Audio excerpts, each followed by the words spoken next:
Good evening, my name is Tess Kopka, and this is my screencast on my summary and response essay. My writing process for the response portion of this essay primarily came from looking and asking questions about the author's article. I read Mao's article about 10 times, breaking it down and examining his points, trying to view something new with each time I read it, with and against the grain. It was from there I began to ask questions about his text, and that is how I began to form my response. The points I was most interested in or question made me realize those were the points I wanted to examine in my response portion of this essay.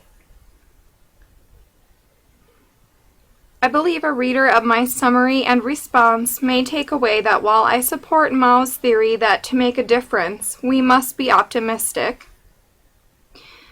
however, his article was lacking sufficient detail on how it is exactly we have achieved this, and that working towards a better future is a never-ending cycle due to the fact that there are always consequences to our actions, regardless of if they are good or bad.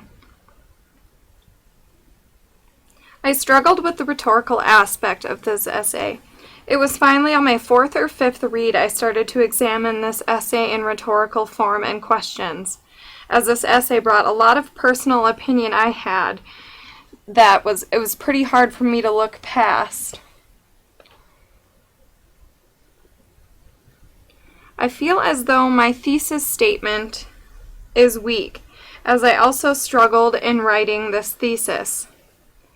Not only did I have trouble forming my thesis, I had a hard time deciding on which points I wanted to focus on. There were probably about 4 or 5 points in this article that brought up a lot of emotion, a lot of opinion, a lot that I want answered on, that it was hard to break down the main points that I wanted to focus on. I would appreciate feedback on the entire essay. This is the first essay I've written like this since high school, and I continued to question if I was doing it right, regardless of how many times I reviewed how to write an effective summary and response. I'm going to read here my second paragraph response.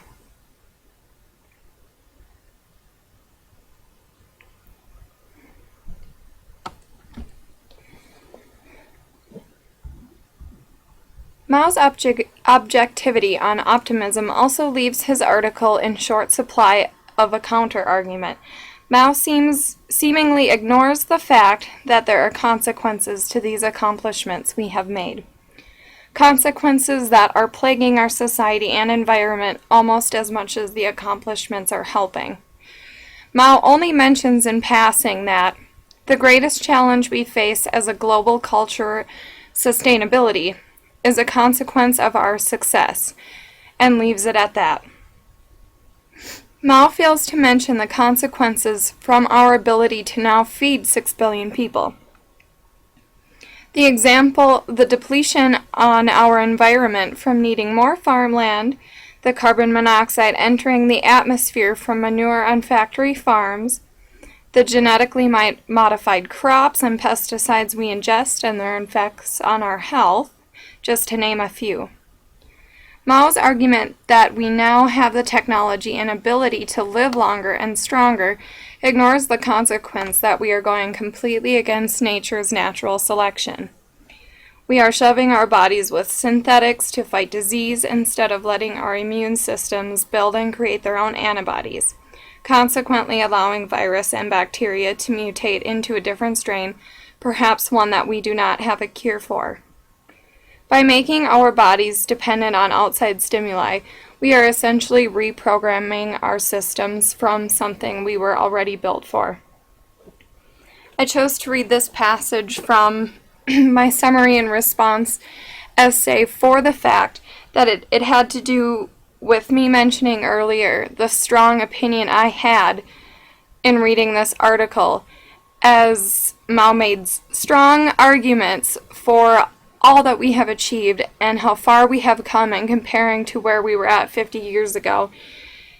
it brought a strong response from me that he just seemingly ignored that all of these positivities of our actions also have consequences.